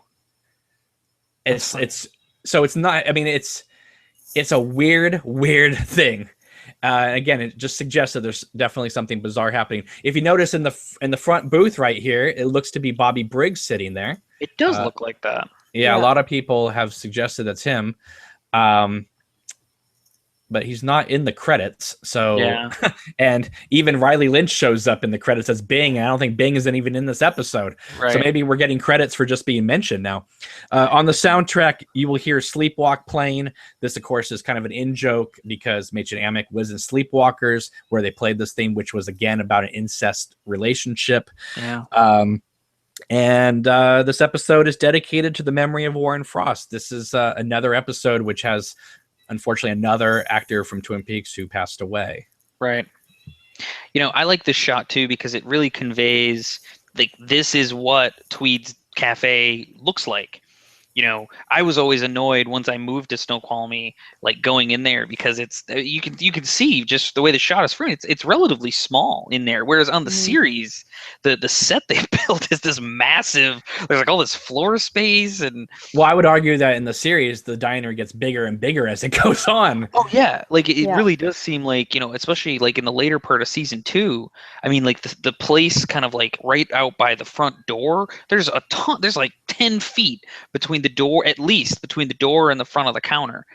Whereas this is they obviously filmed it there. So, but I like that touch, again, just knowing that is the actual place. And I've always, of course, loved the Lynch Frost Productions logo with that electricity behind it, which, of course, if we know anything about the Black Lodge and its relationship to electricity, it definitely, is awesome. So we're gonna go to the chat real quick. We're gonna take some questions before we go. Eric, do you need to go now, and then Mandy and I will take some questions, or do you want to stay with some questions? I got a few questions. I have a few minutes. I can take some questions too. Well, it's moving so fast. We have 150 people watching us live, which is amazing. It is going so fast, the chat, I can't even read it. Yeah, I was losing track. I was kind of just trying to find, interesting things here and there. I honestly, guys, I can't even read it. It's moving so fast. This is amazing. You guys are incredible. Okay, it ends with Yanni saying hello. Thank you. Someone earlier made the comment as we were still in the diner scene, Bobby is now effing Heidi, which I thought was kind of funny. Well, I was listening to Heidi in the previous episode, and I was thinking, did they just take her laugh from the previous series and just overdub it like constantly through the whole thing? Because I wonder if she could match that same laugh. I think she can, but it does sound so similar with no difference in 25 years that I was like, they could have just lifted that from the original thing. So now people are saying, is it Billy? Is it Bing? It's Bing. When the guy runs in, he says, has anyone seen Bing? So anyway, let's slow down now. Thank you, guys. Now I can read it without getting an eye. What are you commenting on, Eric? The bookhouse is behind what? Oh, sorry. Someone was asking if the Roadhouse is a real place, and I was just noting that it's a real location. It's kind of like it's a restaurant and an inn, like a bed and breakfast type place, or at least it is now. In fact, I think within the last year, someone drove their car through it. So it was shut down for a few months. But yeah, definitely a real place. And it's in Fall City, and it's actually in front of where they shot the Bookhouse location, like that little house. Jan says, no, it's not Bing. It's Billy. Confirmed by Sabrina Sutherland, the executive producer. Dari says, Billy is Riley Lynch asking for Bing. Error in the credits. Okay. Oh. That's interesting that Lynch would have a mistake in the credits for his own son. That is funny. Gustav says, I always presume the Renaults own the Roadhouse on account of that blinking light on the roof that warned Jacques. Oh, that's a good point. Like, how would they have gotten that up there? That's a good point. Very smart. Because who would have signaled him, right? Matt says, can I say Eric is my favorite guest you have on the show? Sorry, Mandy. Thank you, Matt. I appreciate that. Subscribe to Plateau TV. Sorry. Math Plays Game says, if you don't have the subtitles, you will miss ominous whooshing. I do like that in the closed captioning where it gives you like the music prompts and the sound effect prompts, and I always think it's just interesting the detail that can give you as to what you're supposed to be getting from it. People in the chat want to know, where the heck is Monica Bellucci in this new series? Maybe she'll be in the Paris scenes. Maybe. Or we don't even know if those scenes take place in Paris. So that's true. Mr. Darko says Trent Reznor might be credited because Nine Inch Nails will play in the Roadhouse.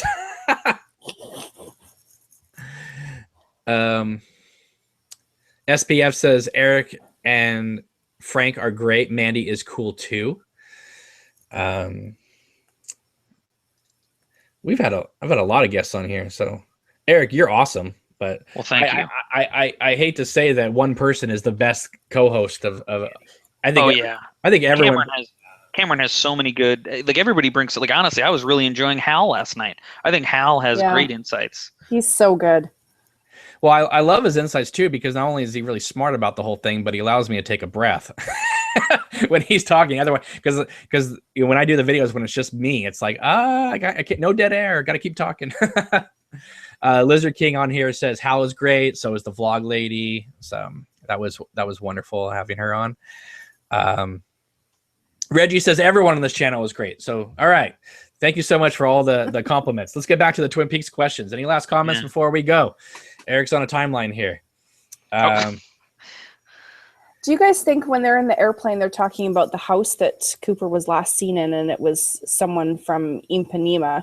I got the impression that that was Diane's house. The house, like with the bad Photoshop picture. Yeah. I Yeah, didn't.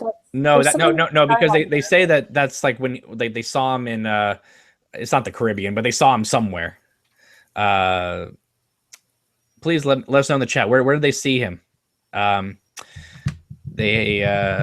or the doppelganger was spotted. I think it's Rio de Janeiro or something like that, or not Rio, but it's something like that. Yeah, that's where the house is. I'm sure someone will throw that out there. People have probably seen this episode 10 times in the chat.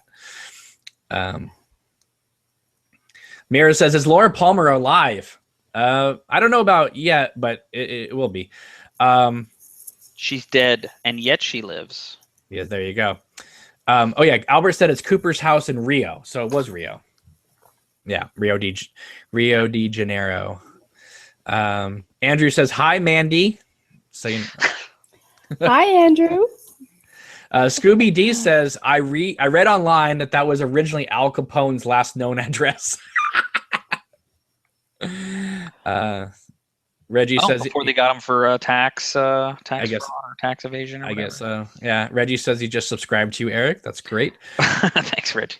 The Lizard King says, "Do you think Laura will be resurrected?" I don't know if she'll be resurrected. I think she's going to walk out of the lodge. I do. It's not just the fact that I know that Cheryl Lee is in this. I don't think Cheryl Lee is going to be. I think she's going to be playing Laura Palmer, but I don't know if the character that we've seen in those TMZ clips is Laura Palmer or another role for her to play.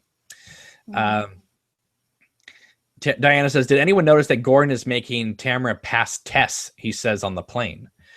Well, I think just because she's in the FBI and all that. Yeah, he almost seems like he's kind of her protege, like bringing her along. Oh, I bet he is. He's old school, Cameron. I know he's old school, but I'm still convinced they're in some sort of relationship behind the scenes. Not real life. I'm talking about in the show. Yeah. Normanot says, "If Laura comes back alive, I'll riot." Malakreem says, "Another observation is that the mural inside the Lucky 7 office in the lobby that Janie and Dougie passed before the spike scene looks a lot like a branch from the arm." Oh, that's interesting. Let's see here. Pete says, "Cameron, why is your cat never around like Eric's?" That's a good question. There's a very simple reason. She's not allowed in this room. Even so that if I have the door open and she walks in, I can just turn and shoot her a look and she backs out. She knows not to be in here. No, Reggie, I do not know about this new article with Sherilyn Fenn. Do I want to know? That's the question. Hal says the tests for Tammy are preparing her for Blue Rose cases. Yep. Yeah, I bet they are. Tammy, your next Blue Rose case is to put your hands down my pants and tell me what you feel. But by the way, I thought her introduction on the plane was sort of funny because you're sort of looking at it and you see Gordon, you see Albert, you see Diane, and then the fact that she just sort of like appears like you didn't see her, almost like she's out of sight, out of mind. The way she kind of just like sidled up, I thought was, I don't know, like I wonder if they're kind of playing up what we, the audience, are feeling about her. She's a little annoying. Like I don't know if they're playing that up, but the way she kind of keeps just popping in, they seem to be kind of playing up that aspect of her character. A lot of people in the chat are saying, "Oh, Lynch and Frost would never bring Laura back. Not for real. That would ruin the entire thing." No, it wouldn't. No, because Lynch loves the character of Laura Palmer. Yeah. Lynch is almost doing everything in his power to bring Laura Palmer back to life.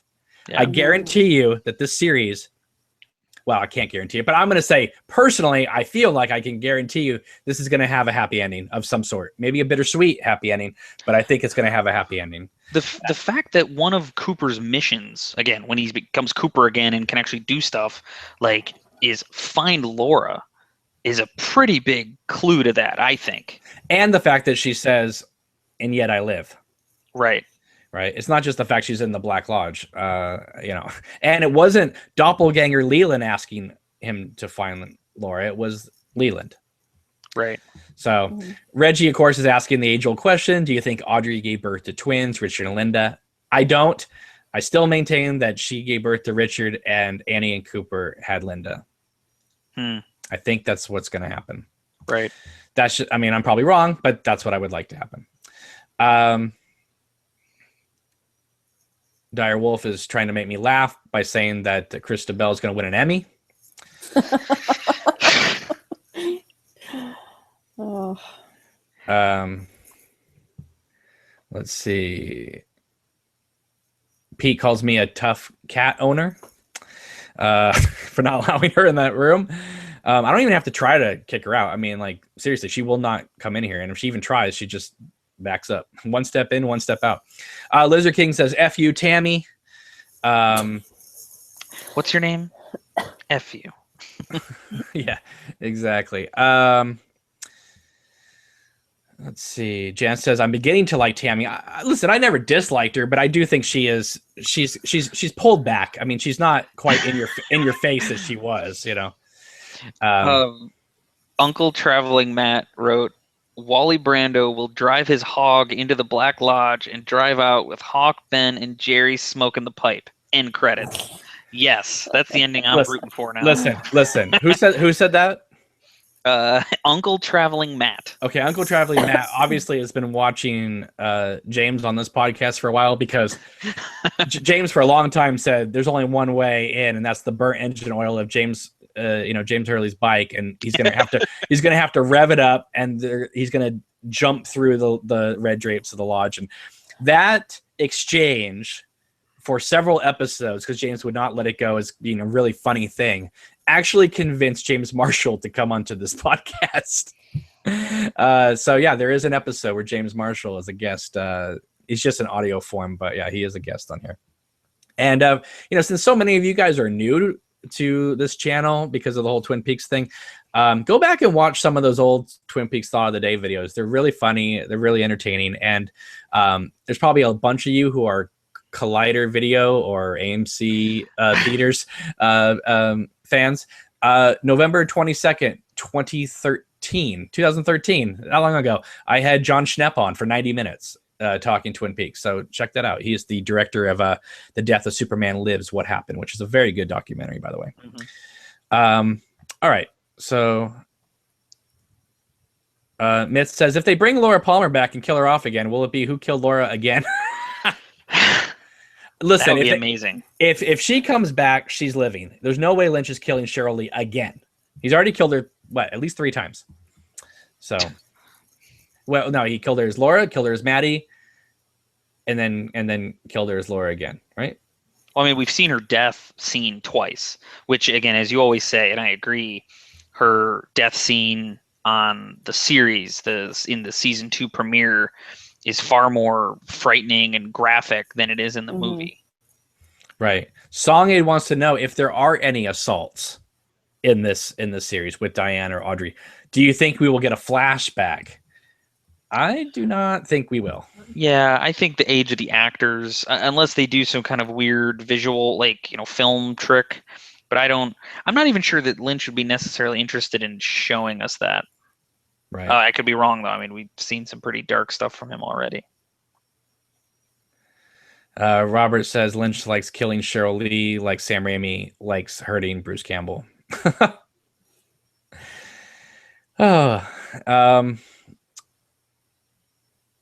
Poontang says, will we see Becky again? Well, no. They just brought in Amanda Seyfried for 5 minutes of this whole thing.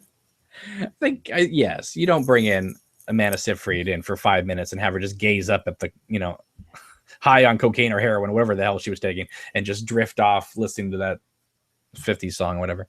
Well, she is the new Laura Palmer, Cameron, so we have to see her again. Okay. No, we're not even going there. Lizard King says there'll be a Missing Pieces Part 2, the sexual assaults of Audrey and Diane. Man, there's a lot of rape talk in the chat tonight. There is. We gotta tone it down a little, guys. Yeah, I mean, they're comparing their favorite scenes, like from Straw Dogs and all that stuff. So you guys are getting a little out of control with that. But anyway. All right. Well, let's see. Twiller says, I want to know more about Linda. We all do. I think we're going to get that because in 2 episodes, there's an episode called This Is the Chair. And the whole point was that they needed an electric chair for her. Or a wheelchair. Not an electric chair. The Nick says Andy has been eating too many pies the past 25 years. Let's see. KM is maintaining that Linda is probably Audrey under an assumed name. That it could very well be true. I had thought that too, just for a minute. I was like, I wonder if that's her story, that she's a war vet or something, just because of, you know, having something amputated with the blast and everything. So it wouldn't shock me if that was actually her. But well, I've been thinking for a while that the Audrey we see is going to somehow be damaged, because that's another one of the hallmarks and trademarks of David Lynch, is showing characters with some kind of a handicap, never in an exploitative way, but just kind of, it's similar to how he'll do scenes where people are chewing and you can't fully hear the dialogue, but having character, because Donna's mother, for example, she was in a wheelchair, and so I've just thought that Audrey is kind of a perfect candidate for it, because it would kind of subvert expectations. We don't really want that for Audrey, but she also has the most reason to be in one because of the the whole bank explosion. So Kaz says someone was asking what you think what are the dog's legs and what they symbolize. It's four legs. It's four people. I don't know. I don't think it means anything except just it's four things he could send something. That's creepy. Right. JB says the Bang Bang Bar is the evil doppelganger of the Roadhouse. Yes, it is. Evan says Catherine Martell is the billionaire. I mean, I don't know when we finally get back to that story. Someone else asked, who is Colonel Davis going to call? Well, he said in a previous episode he was going to have to call the FBI. So he's probably going to call Denise, right? I mean, she is the head of the whole FBI, right? Well, she was head of personnel, right? Well, so either he's calling Denise. It's going to be one of those two, and I hope it's Denise, because I'd like to see another David Duchovny moment. I want to see David Duchovny as Denise confront the doppelganger. Mr. Devos, in all caps, do you think Kyle will be Emmy nominated? I've been saying this since the beginning, since the first episode. Not only do I think he's going to nominate, I think he's going to win. It will be, you guys say you'll riot if Laura Palmer comes back alive. I'll riot if this thing doesn't get nominations up the yin yang. Right. I mean, listen, it's not going to get other people acting nominations, but Kyle is definitely a lock for best actor. Well, he's a lock for a nomination at least. He should, yes, absolutely should be. Whether or not people in the industry actually watch this show is another story. Addison says, oh my goodness, thank you. Rio de Janeiro, because Judy was in Argentina.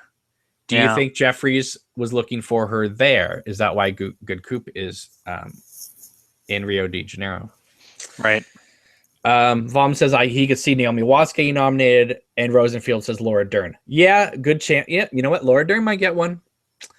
That's a very good possibility. They love Laura Dern working with David Lynch, and maybe this time Lynch won't hype up her performance with a cow. Yeah, just sit on a street with a cow. Yeah. Agent Cooper says, who do you think Tim Roth is going to play in this series? I've kind of given up trying to predict who will appear, because honestly, I thought Jim Belushi was going to be a Twin Peaks cop. That's what I thought, but he's like a Vegas heavy. Yeah, I mean, you can't predict anything in a show where a little person attacks Kyle MacLachlan on an open street and a tree comes out of the sidewalk, tells him to squeeze his hand off. I think Dari's got the best point. I think about it. I hope Tim Roth is the husband of Jennifer Jason Leigh. That would be pretty cool. You had thought that before, hadn't you? Yeah, and because he does mention her and another guy to meet him, so I think that's definitely. someone's commenting that they're afraid that the Twiller Zone is commenting that maybe Tim Roth is a recast of Jeffries. It's a possibility. We don't know. Yeah. Um, Given what we've seen, like I just don't know if they're gonna be recasting people in this one. Like I think recasting Donna in Fire Walk with Me was a necessity. She had to be in that story. I just don't. I mean, given what we've already seen with like Major Briggs, where they've kind of used Don Davis's image, I just think they're gonna work around unless David Bowie managed to film a cameo and just they kept it under wraps. I just don't, especially because it's David Bowie. I just don't think they would do that. I clearly I could be wrong, but I don't think that Tim Roth is playing an existing character. I don't think he's playing Jeffries. right. The Nick wants to know: do I think Catherine Coulson filmed one more scene? I do. I really do. I think that I think there's gonna towards the end of it, she's gonna call Hawk one more time and say thank you, Hawk, for everything you did, and that'll be it. I think, and that's going to be the moment where I cry because not only it's her, but it's going to be the end of the series, and this wonderful summer of watching Twin Peaks will be over. Yeah, Dari says there's not a single recast in this show, as far as we know. I mean, there's only been one recast, the more Kelly thing from Fire Walk with Me, and yeah, that was an essential thing because Donna Hayward needed to be in it, but also. I don't think even if Lara Flynn Boyle had wanted to do the movie, I don't think they would have let her because of all the backstage drama that had happened. So, I mean, obviously we still have Alicia Witt coming in, who of course is playing Donna's sister. Yeah. And she was in the original series. Andre says, yeah, I wish they had brought Maura Kelly back for Donna. I mean, I don't know who this billionaire person is. But I do think it's going to be somebody we know. I don't think it's going to be just a new random billionaire character that's got an opening to the Black Lodge in this glass box. Right. Don't you have the same feeling that it's going to be someone we know? So there's a reveal. I don't see how it could, or somehow related to someone we know. It just feels like, letting out a lot of rope for not, if it was just some guy, like if that was Tim Roth, like, okay, great. It's Tim Roth. Why do I care? Like, what's he doing? Mm-hmm. Right. Okay, guys. We're going to get out of the chat here and we're going to wrap this up. So thank you guys for watching. Okay. So before we conclude, Mandy, what is your overall impression of tonight's episode, and where do you think we're going to go from here, but what is your hope for the last 11 episodes of this series? Are you even more like psyched about where we could go, or are you getting more nervous? No, I'm not nervous at all. This episode was the first time I was like, oh, it's Twin Peaks again. It wasn't just David Lynch and Twin Peaks. It was so concentrated Twin Peaks, and it was beautiful. So I'm super excited. I don't care what they do at this point because everything surprises me. Everything is good. There's nothing that I'm really disappointed in. So I'm just glad we have 11 more hours and we'll reconvene at the end. Like, I think everything is great so far. So, but this was the best episode of the season so far, as far as I'm concerned. And do you have any like Twitter or anything that people can follow you on social media or no? No, not really. Okay. So you'll just see her on these podcasts, I guess.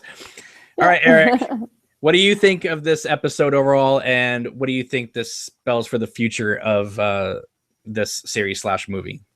Well, I agree that this was my favorite episode. I think I was feeling a little down after last week's episode. Not because it wasn't good, but if I was settling in for like another 12 episodes of, just the kind of, the long shots, the pace, whereas this episode was just, I was riveted from start to finish. And so honestly, I feel like they let out a lot of strings, and the fact that they were so deftly able to bring them back together in a really exciting way, while not doing it in obvious ways, but it looks great. Like this episode was fantastic. Can't wait to see what happens next. And I just, even like we were talking about with like the bad Cooper, his story, I have no idea where that's going. I mean, how many shows can you say that about? that you have no idea at all where And this is ultimately leading. And 7 episodes in, not knowing where this is leading. Right. I mean, there's a lot of shows where 7 episodes in, not that you can predict it, but you know kind of the road we're on. Right. I mean, anything could happen in the next episode. Anything. Right. Right. I mean, the only things that we can do is sort of say, okay, maybe the headless body is Major Briggs. Okay, we're right. That was proven. Why the hell that body's there? We have no idea. That detail we know. We know nothing else. Well, it's like, okay, like the whole thing at the end of this episode in the Double R Diner. You could say that customer switcheroo thing, okay, you could make the comment that, it could be a continuity error. Maybe they just like that other shot and they just hope no one would notice. But the fact that Shelley turns around and notices. Yeah. What the hell is going on in Twin Peaks? Yeah. Why is it a town where Richard Horne can sexually assault a woman at the Roadhouse and nobody does anything about it? Right. Why is this a place where a kid gets hit by a car and nobody does anything? Like, they just stand there. I understand they're in shock, but it's a town that is frozen. Yeah. And then between that and the Rancho Rosa thing, of all the Sunny Jim stuff and the red balloons and all, and look, again, it's established now. It's the same timeline, but what the hell is going on? There's something going on. It can't just be weirdness for weirdness, unless it's just all theirs to keep us on our toes. I mean, that's always a possibility, but right. I just can't. I mean, I liked the last couple episodes. I really did. This episode reminded me why it's important to have faith in what Lynch and Frost are doing. Yeah. Because you can complain all you want about the last 2 episodes. Oh, there's too much Dougie, this and that. Well, the Dougie's thing's starting to pay off, isn't it? Yeah. Yeah. And it's not going to be just like a poof thing and all of a sudden, I'm back. I'm Agent Cooper. Yay. It's like, it's going to be earned. And it looks like it is continuing to be earned. Before one thing, and I'm sorry, I meant to mention this earlier. Is it possible that sex is what would wake up Agent Cooper? Because you actually made the point that Janie E hasn't really been intimate with him, and he hasn't really had, and again, Jade was with Dougie, that was before. What if, Lynch is a very kind of visual, emotional, physical kind of guy. What if Janie E and Dougie consummating, the marriage is maybe what brings Cooper back in some way? Do you know what scares me? That there could be a threesome between Janie E, Jade, and Dougie. That maybe she calls Jade to spice up their marriage since she knows that's what Dougie likes. You never know. That could happen in episode 9. So I'm not trying to titillate. I'm just asking a legitimate question. Like, yeah. I thought coffee would wake him up. I thought the fight with Spike would wake him up. I thought a number of things would wake him up. And clearly, excuse me, Eric. It's Ike the Spike. Oh, I'm sorry. What I call him, Spike? Yeah. Ike the Spike. Thank you. This isn't Buffy, okay? Okay, that's one of my other cats is named Spike too. That's William the Bloody for all of you out there. All right, go ahead. No, it was just a theory I wanted to throw out there. I don't know. You kind of got me thinking about it when you said that she hadn't really kissed him. Janie E hadn't really kissed Dougie, and I started wondering, like, what if he really did receive like a moment of true, like intimacy? And again, maybe it isn't sex. Maybe it's just a kiss. Maybe it's something. I don't know. It kind of got me thinking about it. It literally could be the Sleeping Beauty effect. I mean, it could be just one kiss helps, right, trigger something, right. Besides him being turned on, I'm sure. But okay, so Eric, where can people find you on social media? I know you've said it a few times in this episode, but just kind of round us out here. Sure. So I have a new YouTube channel called Plateau TV. Like a take on Peak TV, but Plateau TV, because I'm clever like that. I can't put the link in the chat. I tried, it won't let me, but just check out Plateau TV and you'll find me. And I'm also on Twitter at Neo Myers, Neomyers. Are you doing videos every week? Is that the plan? Yeah, we're trying to do videos every week. Schedule permitting, because I've been trying to get back into writing too a little bit, and it's just all the videos and everything is starting to pile up. But yeah, usually Wednesdays at 5 p.m. Pacific, 8 p.m. Eastern. Gotcha. Well, guys, you know where to find me. It's all in the show notes below.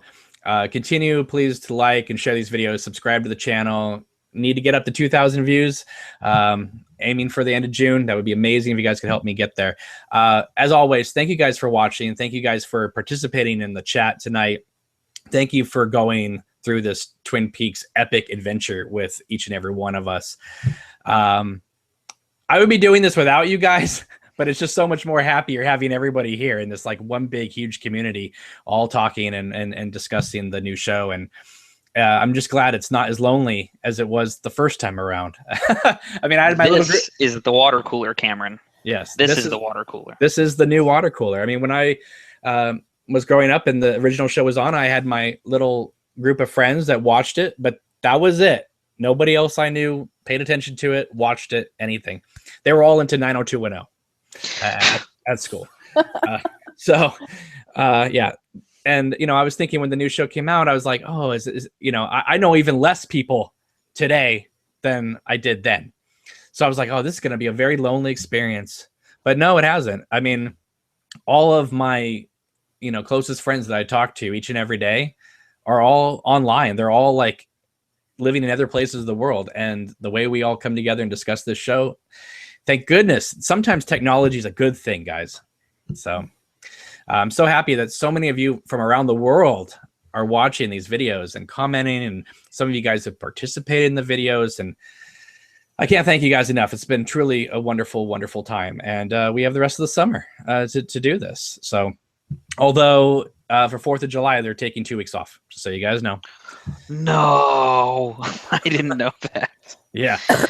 I guess they figured too many people would be traveling and not spending time in Twin Peaks land, but it sounds so selfish to say, because, you know, we waited 12 years for me, 27 for you, but like, God, having to wait 2 weeks is going to be terrible. It's going to be agony.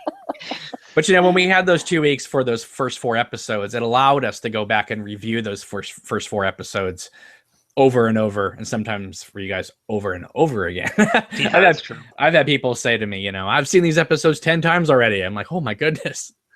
Wow. I keep waiting. If you go to TV shows on DVD.com, I keep waiting for the announcement of the Blu-ray set. And something tells me Showtime might throw it out there, but Showtime might be real sneaky and not throw it out there right away. They might make us wait a while till they release it. But I'm hoping they release it around Christmas time. That would be a wonderful, wonderful present.